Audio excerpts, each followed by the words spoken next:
Mas vamos lá. A questão de Israel, guerra na Ucrânia, vulcão agora acabou de acontecer também. Essas coisas, dá pra gente ficar preocupado ou não? Sim e não. Por quê? Quando você conhece, já que a gente falou tanto de filme aqui... preocupado que eu falo, ele entendeu, mas só pra vocês entenderem. Claro que é uma preocupação e tal, mas eu tô falando em relação às profecias bíblicas. Você tem filho. Exato. Você tem filho Noah. Você pensa assim, que mundo o Noah vai receber? Exato. São preocupações legítimas, exatamente. Maior, Então, o que acontece? Já que a gente falou tanto de filme aí, filme como traduz em Portugal e tudo, quando você vê um filme apenas uma parte, é difícil entender o enredo. Exato. Você entrou no meio do filme, não vai entender. Se você lê um livro, só um capítulo, você não vai entender. Então a gente tem que compreender que existe, pela teologia bíblica, um fenômeno que é o incentivo a sermos filósofos da história. Ser filósofo da história é mais do que ser estudioso da história. Eu vou dar um exemplo rápido para a resposta não ficar muito longa. Hoje é fácil eu chegar aqui e dar uma aula detonando o nazismo. Com data, o Terceiro Reich, a SS, mostrar como é que Hitler foi um demônio, a foto e tal, papapá. Agora, o gênio da história é aquele que consegue perceber o Hitler enquanto ele está no poder e não apenas depois que ele virou passado. Exato. Porque quando a coisa fica a posteriori, é muito fácil você emitir juízo de valores. Mas e quando você está vendo a coisa em curso? Mesmo na vida particular da gente, quantas pessoas ferram a vida, chegam aí nos seus 30, 40 anos, 50 anos, e falam assim, o que eu fiz com a minha vida? Ele não vê o processo, porque ele não está acostumado a interpretar a história, ele está acostumado a ver a posteriori. Aí o filho já está grande, não conversa com ele, brigou, acabou com a família, não sei o que e tudo mais. Fala assim, onde é que eu errei na criação? Ele não viu, porque, repito, nós não somos, infelizmente, treinados para testemunhar a história e interpretá-la.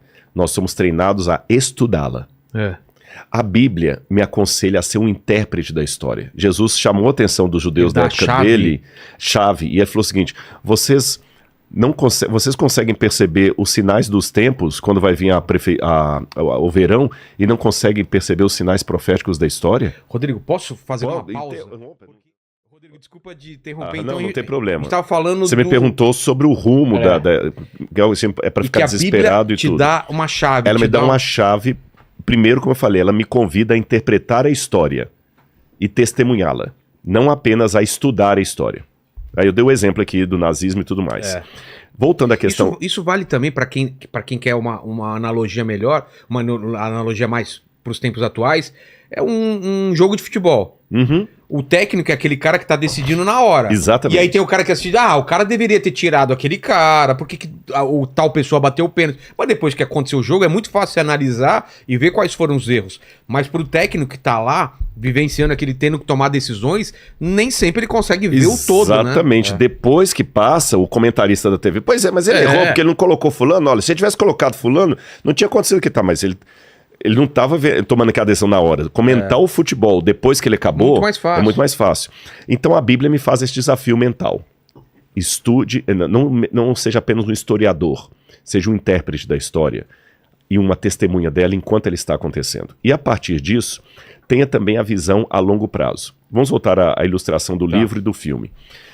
Uma vez um garotinho, eu contei essa história aqui inclusive, já que estamos recapitulando, eu contei essa ilustração aqui e vou contar de novo. O menininho estava lendo um gibi.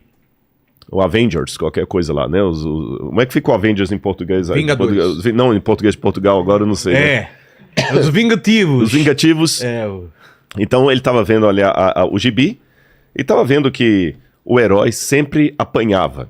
Sabe? O herói apanhava, ele via que o Loki batia lá no Thor e aquela coisa toda. E ele estava vendo cada vez... Ele falou, peraí, tem alguma coisa que está errada. Ele colocou o dedinho ali onde ele estava lendo, como marca-página, e foi para a última página.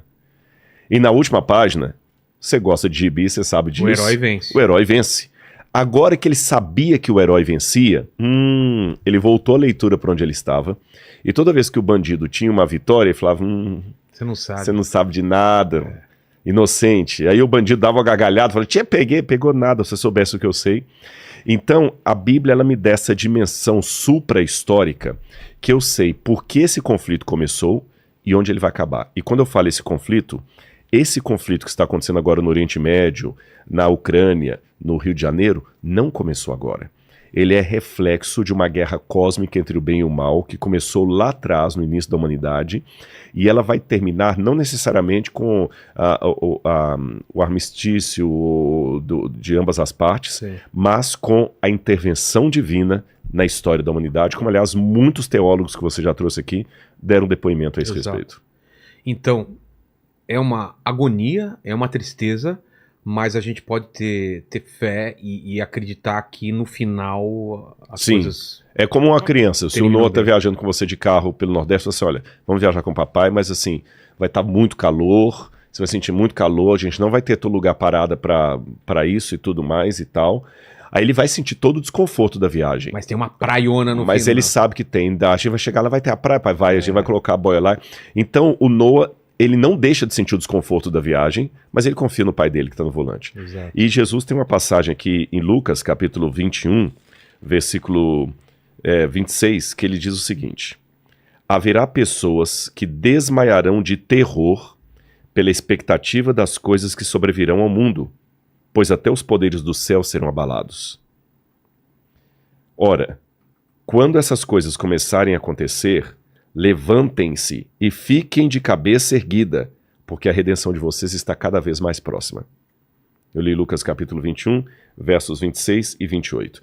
Então, Jesus mostrou que haverá o terror, o medo, o pânico, mas ao mesmo tempo, vamos respirar porque a redenção se aproxima. E tem muitos sinais que são difíceis de a gente entender, muita figura de linguagem no Apocalipse, mas como que a gente deixa o coração tranquilo de, putz, se eu for enganado, e se eu seguir o anticristo e a marca da besta? Cria uma certa tensão, mas como que a gente pode ficar tranquilo e saber que a gente está na direção certa? Qual é a tranquilidade que a gente tem para não cair na lábia de falsos profetas ou de, sei lá... Eu só tenho uma resposta para dar para você, ela tem que ser adenominacional. O que é isso? Ela não pode ser uma resposta baseada na igreja que eu sigo. Ah, tá. Porque senão, Só os que seguem a minha linha que vão ser salvos. Exato. A minha resposta é o seguinte: que você tenha uma ligação com Deus tão genuína, tão real e tão honesta e tão sincera, que ninguém possa pensar o contrário. E essa ligação sua com Deus, ela vai ser destacada por dois princípios que Jesus colocou. Você vai amar a Deus sobre todas as coisas e vai amar o seu semelhante como a si mesmo. Se você tiver essas duas dimensões, de amar a Deus sobre todas as coisas e o próximo como a si mesmo, todas as promessas bíblicas de proteção vão cumprir com você. Por exemplo, o que vem a mim de modo nenhum o lançarei fora.